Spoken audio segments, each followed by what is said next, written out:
1월 2일 주님 공연 대축일입니다. 마테오가 전한 거룩한 복음입니다. 예수님께서는 헤로데 임금 때에 유다 베들레헴에서 태어나셨다. 그러자 동방에서 박사들이 예루살렘에 와서 유다인들의 임금으로 태어나신 분이 어디 계십니까? 우리는 동방에서 그분의 별을 보고 그분께 경배하러 왔습니다 하고 말하였다. 이 말을 듣고 헤로데 임금을 비롯하여 온 예루살렘이 깜짝 놀랐다. 헤로데는 백성의 수석 사제들과 율법 학자들을 모두 모아놓고 메시아가 태어날 곳이 어디인지 물어보았다. 그들이 헤로데에게 말하였다. 유다 베들레헴입니다. 사실 예언자가 이렇게 기록해 놓았습니다. 유다 땅 베들레헴아, 너는 유다의 주요 고을 가운데 결코 가장 작은 고을이 아니다. 너에게서 통치자가 나와 내 백성 이스라엘을 보살피시리라. 그때 헤로데는 박사들을 몰래 불러 별이 나타난 시간을 정확히 알아내고서는 그들을 베들레헴으로 보내면서 말하였다. 가서 그 아기에 관하여 잘 알아보시오. 그리고 그 아기를 찾거든 나에게 알려주시오. 나도 가서 경배하겠소. 그들은 임금의 말을 듣고 길을 떠났다. 그러자 동방에서 본 별이 그들을 앞서 가다가 아기가 있는 곳 위에 이르러 멈추었다. 그들은 그 별을 보고 더없이 기뻐하였다. 그리고 그 집에 들어가 어머니 마리아와 함께 있는 아기를 보고 땅에 엎드려 경배하였다.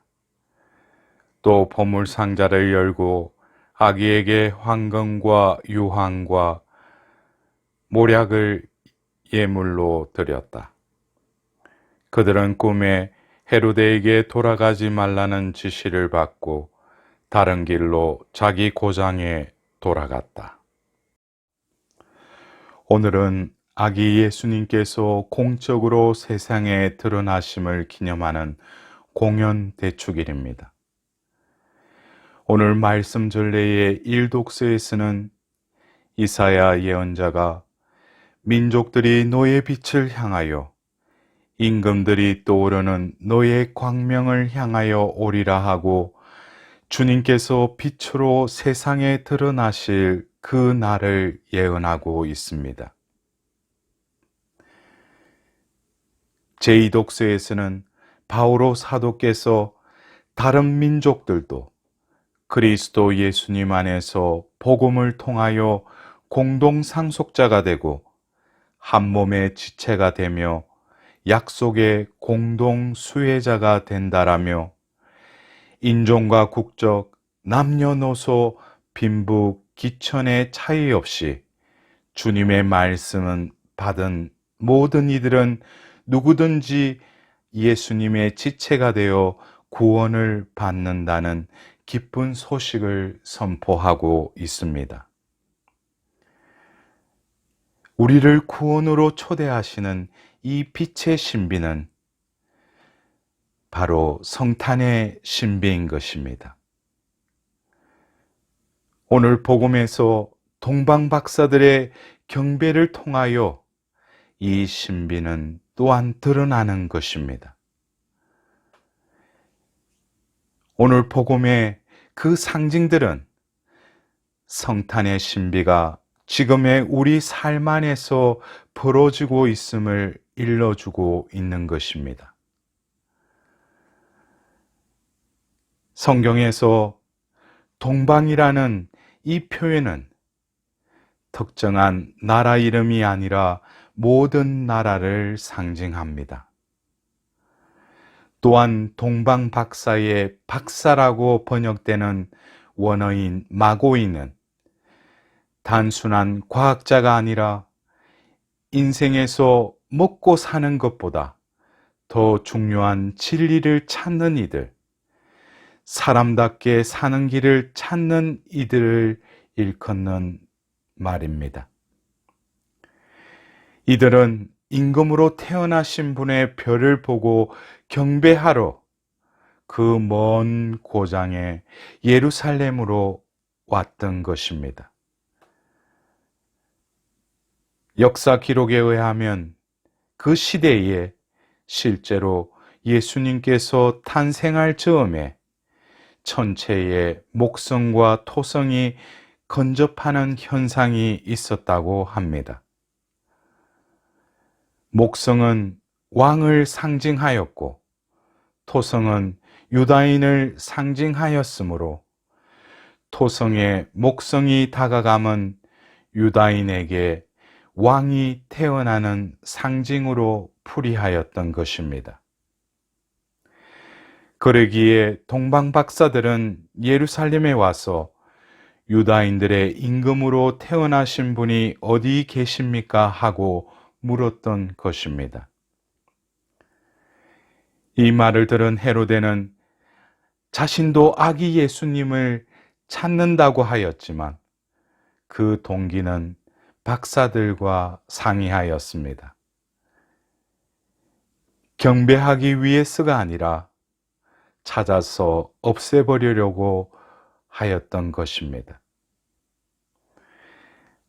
아기 예수를 왕권의 잠재적인 경쟁자로 의심하였기 때문입니다. 이는 인간 안에 상대방을 언제나 경쟁자로 간주하여 질투하는 본능이 있다는 것을 드러낸 것입니다. 이러한 본능은 하느님을 대할 때에도 나타납니다. 내 마음대로 살려는데 하느님의 계명이 걸림돌로 여겨질 때 무의식적으로 하느님을 경쟁자로 여기고 외면하거나 반목하게 되는 것입니다. 헤로데의 이러한 모습이 우리 안에서 발견되기도 합니다. 하느님을 거추장스러운 걸림돌로 여기고 외면하고 질시하는 한 구원의 빛을 보지 못합니다. 동방 박사들을 예수님께 이끈 것은 별이었습니다. 그 별은 어떤 별이었습니까? 그 별은 천문학적 현상을 넘어서는 하나님의 자취를 찾는 사람들이 발견하는 별. 이는 천체 만원경이 아니라 하나님을 찾고 체험하려는 희망과 믿음을 가진 사람들이 만나는 별입니다. 별을 따라 나선 동방 박사들은 인생이 순례의 여정임을 암시합니다. 인간은 누구나 길을 가는 사람들입니다. 신앙인은 주님과의 만남이라는 길을 가는 사람들입니다. 주님을 만나기 위해서는 별을 발견해야 합니다. 그 별은 방 안에서는 볼 수 없고 밖으로 나아가야 합니다. 이는 자기 중심적 틀 안에서는 별을 볼 수 없는 것입니다. 이기적인 자기 안으로서부터 밖으로 나아가 자신이 아닌 하늘을 보아야 별을 발견할 수 있는 것입니다. 별을 발견하면 길을 떠나야 합니다. 그러나 이는 쉬운 일이 아닙니다. 과거의 편안함이 그립기도 하고 회의에 빠져 마음이 어두울 때도 있으며 길이 복잡해서 혼란스럽기도 합니다. 또 그 여정 가운데 헤로데와 같은 사기꾼을 만날 수도 있을 것입니다. 그 별빛을 따라 박사들이 예루살렘에 도착하였지만 그들을 이끌던 별이 더 이상 보이지 않았습니다. 이는 스스로의 노력으로 추구하던 빛이 사라진 그 순간입니다. 별을 잃었을 때 어떻게 해야 합니까? 박사들은 헤로데를 찾아갔고 헤로데는 학자들을 동원하여 성경을 찾아본 끝에 메시아가 태어날 곳이 베들레헴이라는 그 말씀을 찾게 됩니다. 예수님을 만나기 위해서는 하느님을 찾는 스스로의 노력, 즉 자연적 별빛만으로는 부족한 것입니다. 궁극적으로 성경의 말씀만이 최종적으로 예수님을 만나도록 우리의 길을 비춰주는 것입니다. 말씀에 나타나 있는 그 곳은 어디입니까? 그 당시 수도로서 힘과 지식과 재물이 넘치는 예루살렘이 아니라 작은 고을 베들레헴의 마국간의 구유였습니다. 더 커지고 더 높아지려는 욕심이 있는 곳에 아기 예수님께서는 계시지 않습니다. 주님께서 이끄시는 대로 연약하고 작은 내 이웃에게 다가갈 때 비로소 구유에 계신 예수님을 만나게 되는 것입니다.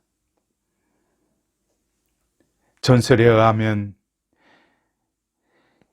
이 동방 박사들은 젊은 왕과 늙은 왕, 흑인 왕으로 그려집니다.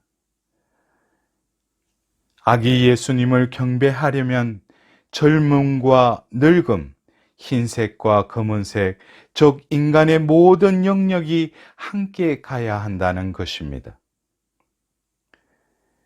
우리가 주님 앞에 나아갈 때 흔히 좋고 바르고 예쁘고 깨끗한 것만 보여드리고 싶고 어둡고 부끄럽고 못나고 부족한 것은 감추려 합니다. 그러나 내 안에 들어있는 기쁨과 슬픔, 희망과 절망, 보람과 후회, 밝음과 어두움을 주님 앞에 있는 그대로 드러내라는 지혜를 세 명의 동방박사의 전성을 통하여 우리는 깨달아야 할 것입니다.